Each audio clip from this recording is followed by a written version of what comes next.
संभल में आए अध्यक्ष जयंत चौधरी का बयान। राजस्थान में अधिक सीटें मिलने की थी उम्मीद, अभी और सीटों की करेंगे मांग। अखिलेश यादव के कांग्रेस को चालू बताने के सवाल पर कहा उन्होंने मध्य प्रदेश चुनाव के संदर्भ में बोला है, देश में पीएम मोदी से बेहतर है और भी बहुत से लोग। यूपी में सीटों का अभी बंटवारा नहीं, पीएम के चेहरे पर अभी नहीं हुई चर्चा, बोले पहले बनानी है सरकार। आजम खान को पूरी तरह से गिर जा रहा है, उनकी पूरी मशीन नहीं लग रहा, उनके खिलाफ कहीं जुबान पर तो कहीं पोस्ट आवाज़, ये सब एक राजनीति हथकंडा है। किसान और आम जनता की मजबूती हमारी पहचान है, किसानों के अधिकारों की लड़ाई लड़ते रहेंगे। संभल के हजरत नगर गढ़ी में किसान कमेरा सम्मेलन में पहुंचे थे। सर, राजस्थान में सीटें आपको कम मिली हैं, तो क्या और सीटों की मांग करेंगे? देखिए, और सीटों की हमें उम्मीद थी और मांग भी हमने की है, लेकिन ये सच्चाई है कि हम लोग ये नहीं चाहते कि हम लोग आपस में लड़ें और भिड़ें और बीजेपी उसका फायदा उठाए। जी, अखिलेश जी ने तो कांग्रेस को चालाक पार्टी कहा है, वोट देने के लिए मना किया है। ऐसे में क्या आप अलग जाएंगे अखिलेश जी से? नहीं, इसमें कोई, देखिए, वो मध्य प्रदेश के संदर्भ में उन्होंने कहा जी, उन्होंने ये कहीं घोषित नहीं किया कि इंडिया के वो साथ नहीं है, इंडिया का हिस्सा नहीं है। आज हम लोग देख रहे थे लगातार आपका निशाना मोदी की फोटो पर था, तो क्या इंडिया गठबंधन इतना मजबूत है जो मोदी जी से मुकाबला कर सके? क्यों नहीं है? ये देश इतना मजबूत है। आज देश को बताया जा रहा है कि देश बहुत कमजोर है और टुकड़े टुकड़े हो जाएगा देश अगर ये एक आदमी ना चुने तो। मजबूरी है, इससे बेहतर कोई आदमी देश में नहीं है। तो जो 140 करोड़ में इससे बेहतर बहुत लोग हैं, और इंडिया के घटक दलों में वो अनुभव है, वो एक्सपीरियंस है, वो लीडरशिप है कि उनमें क्षमताएं हैं कि देश को आगे ले जा सकते हैं। वो लोग पहले भी उन्होंने अपने स्तर पे, अपनी पार्टी में, अपने क्षेत्रों में किया है। साथ मिलकर हम लोग काम करेंगे और देश को एक अच्छी सकारात्मक दिशा देने के लिए प्रयास करेंगे। यूपी में कितनी सीटों पर अरवली चुनाव लड़ेगी सर? कितने होगा? अभी सीटों का कोई बंटवारा नहीं है, लेकिन इंडिया लड़ेगा। 80 के 80 सीटों पे इंडिया लड़ेगा। अभी तक अरवली प्रदेश अध्यक्ष तो 12 सीटों की मांग कर रहे हैं उत्तर प्रदेश में सर। उनका कहना ठीक है। हर प्रदेश का जो अध्यक्ष होता है, जो पार्टी का, उसकी जिम्मेदारी होती है कि उस प्रदेश में पार्टी का विस्तार। तो राजस्थान के हमारे प्रदेश अध्यक्ष बिल्कुल खफा है, नाराज है। मैं उनसे बात करूंगा, मनाने की कोशिश करूंगा। सर, अभी तक गठबंधन के प्रधानमंत्री पद के कोई चेहरा सामने नहीं आया है। प्रधानमंत्री तो एक पद होता है, उस पर कौन बैठेगा ये कंसेंसस से तय हो जाएगा। अभी हमारी कोई चर्चा भी नहीं हुई। जो बेंगलोर बैठक में भी एक बार भी कोई चर्चा नहीं हुई कि कौन प्रधानमंत्री बने। सरकार बनानी है, सरकार पे क्या मुद्दे होंगे, जनता के क्या मुद्दे हैं, उन पे हम लोग चर्चा करें। 24 के लोकसभा चुनाव को लेकर क्या कहेंगे सर? हम आश्वस्त हैं। संभल की खास तौर से हम देख रहे हैं, जिस क्षेत्र में, लोकसभा क्षेत्र में हम हैं, उम्मीद करते हैं कि दोबारा विपक्ष की एक भारी जीत। तो क्या संभल लड़ेगी? अरवली संभल लड़ेगी? इंडिया तो लड़ेगी ना। अगला प्रोग्राम मुबारकपुर गांव में रहेगा। सर, आज जिस तरह से जनसभा की है, क्या संबोधन था और क्या कार्यक्रम है आगे आपका? किसान कामगार सम्मेलन किया है। संभल के पूरे इलाके से किसान आए और किसानों की समस्याओं पे भी वहाँ बातचीत हुई।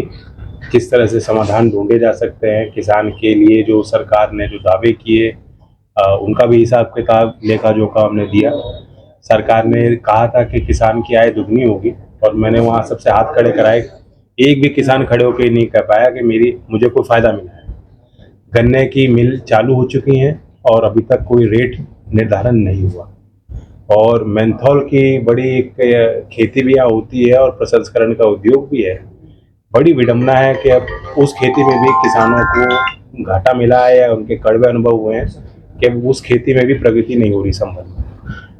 मैं ये जानता हूँ कि पूरे उत्तर प्रदेश में जो राष्ट्रीय स्पाइस बोर्ड है, जो कॉमर्स मिनिस्ट्री के अंतर्गत आता है, पूरे उत्तर प्रदेश में इन्होंने एक फूड पार्क बनाया मेंथॉल के खेती के लिए, एक विशेष तौर पे एक योजना बनाकर।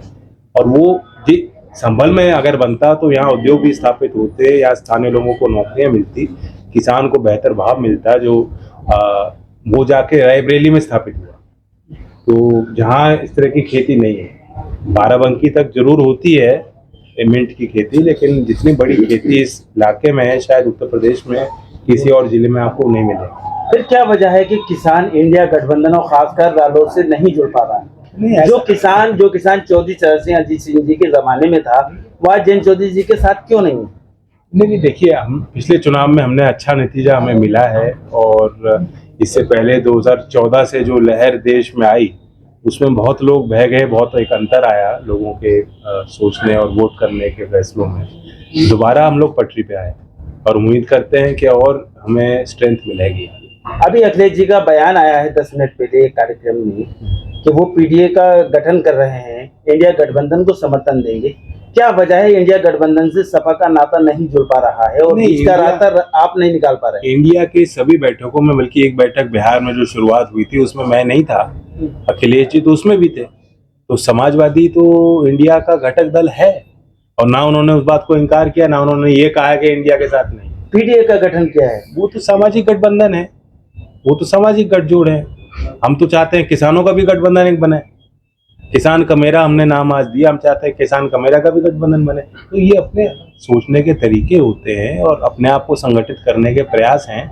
लेकिन जहां बड़ी लड़ाई है वो इंडिया के देश भर में जो पार्टियां हैं, जो देश का भला चाहती हैं, जो एक सेक्युलर विजन को आगे लेके चलती हैं, जो कॉन्स्टिट्यूशन संवैधानिक वैल्यूज को बचाने के लिए बात कर रही, प्रयास कर रही लगातार, उन पार्टियों के हर प्रयास के साथ, चाहे समाजवादी हो, मैं उनके लिए भी कह सकता हूँ, और लोकदल हो, सर हम लोग पूरा सहयोग करेंगे। 2024 के चुनाव को देखते हुए जहां आपकी 12 सीटें जैसे आप लड़ेंगे, क्या संभव है जिस तरह से यहाँ पर नहीं, अभी समाजवादी पार्टी का गढ़ है, अभी कौन सी सीट किसके खाते में किस सिंबल पे लड़ी जाएगी ये तय नहीं, लेकिन ये बात सही है कि हमारा दावा हो सकता है। दो कार्यालयों संभल में हमारे मजबूत लोग हमारे साथ जुड़े हैं और वो पूरा प्रयास कर रहे हैं, जमीन पे मेहनत कर रहे हैं। 2 कार्यालयों का आप उद्घाटन कर रहे हैं जो चुनाव की गतिविधियां तय करेगा। नहीं, आज लग रहा है जयंत चौधरी उद्घाटन का कार्यक्रम नहीं है, यहाँ हम लोग आपसे रूबरू हो रहे हैं और कहीं रास्ते में कोई लोग मिलेंगे, स्वागत करेंगे तो उनसे मिला जाएगा। संबल टिकट को लेकर के कहीं बातचीत सपा से हुई है? अभी कोई बातचीत इंडिया घटक दलों में नहीं हुई। इंडिया के जितनी बैठकें हुई हैं, मुंबई में हुई हो, बेंगलोर में हुई हो, हमने आपस में बैठ के ये तय नहीं किया कि सीट शेयरिंग का क्या फॉर्मूला हो। सर आजम खान के बारे में क्या कहना है? लगातार क्या आप संपर्क करेंगे? संपर्क तो हो ही रहा है। अब जिस तरह से ऐसा लगता है कि पूरी सरकार ने, पूरी मशीनरी उनके खिलाफ काम कर रही है, नीचे से लेके ऊपर तक एक सबको आदेशित किया गया है कि हर मामले में उनको घेर के रखा जाए और कहीं भी उनको जो बरी ना किया जाए, ना छोड़ा जाए। भैंस चोरी का मुकदमा हो, छोटे छोटे उन पे इल्जाम लगाए गए, जो आम आदमी सब लोग जानते हैं कि जिस पोजीशन में वो रहे हैं और जिस तरह की सत्ता और लोगों का सहयोग उनको मिलता रहा है, उस पद पे बैठ के क्या उस तरह का कोई कृत्य करेगा? कोई चोरी करेगा, कोई भैंस चोरी कराएगा? नहीं कराएगा।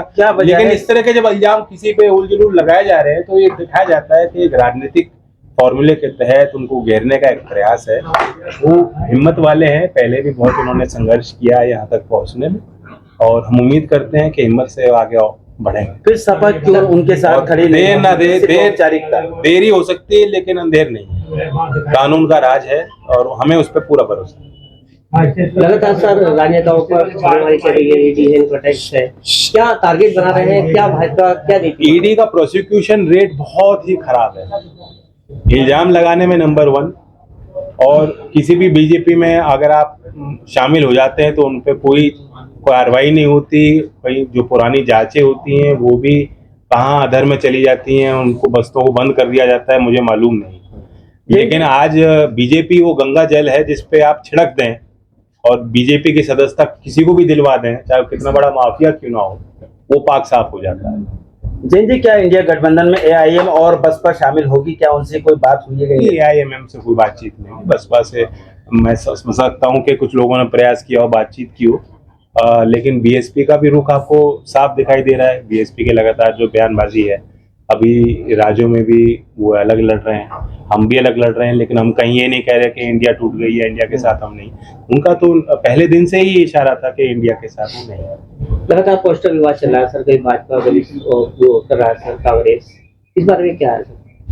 नया रुझान राजनीति में प्रचार के तरीके होते हैं और कुछ नहीं।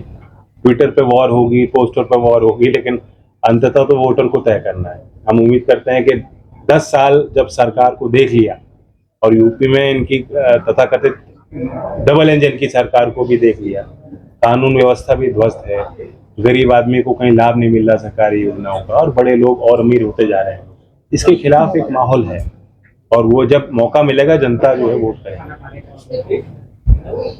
Thank you. चुनाव तो मजबूती से लड़ा जाएगा। अभी 6 महीने हैं, हमारे मुद्दे तय हो चुके हैं कि इन मुद्दों को लेकर हम लड़ेंगे।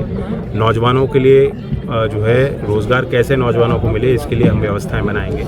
किसान जिन्होंने एमएसपी की मांग हर किसान के ज़ुबान पे है कि एमएसपी का लाभ उनको नहीं मिलता, वो चाहते हैं एमएसपी का लाभ उनको मिले, उनकी बात रखी जाएगी। अग्निवीर जैसे जो दुष्प्रभावी योजना है उनको हम ख़त्म करेंगे। तो ये सारी चीज़ें हमारी हैं। पेंशन की आपने देखा बड़े बड़े आंदोलन देश में हुए हैं। देश की राजधानी में पूरे कई प्रदेशों के जो पेंशन धारक हैं वो पहुँचे और कहते हैं कि नई पेंशन स्कीम से उनके कोई ताल्लुक नहीं, उस योजना से उनको लाभ नहीं मिल रहा, वो उसमें परिवर्तन चाहते हैं। इन सारी बातों को हम समायोजित करेंगे और एक एजेंडा आपके सामने लाएंगे। Mathura neuro super speciality hospital emergency सेवा 24 घंटे उपलब्ध। अब आपको नहीं जाना पड़ेगा अपनी गंभीर बीमारियों के इलाज के लिए दिल्ली एनसीआर के महंगे अस्पतालों में, क्योंकि अब आपके मथुरा शहर में उपलब्ध मथुरा शहर के सबसे अनुभवी neuro surgeon doctor Praveen Kumar, doctor Rajat Arora. Mathura neuro super speciality hospital, Radhika Vihar, NH2 near Mandi Chauraha, Mathura.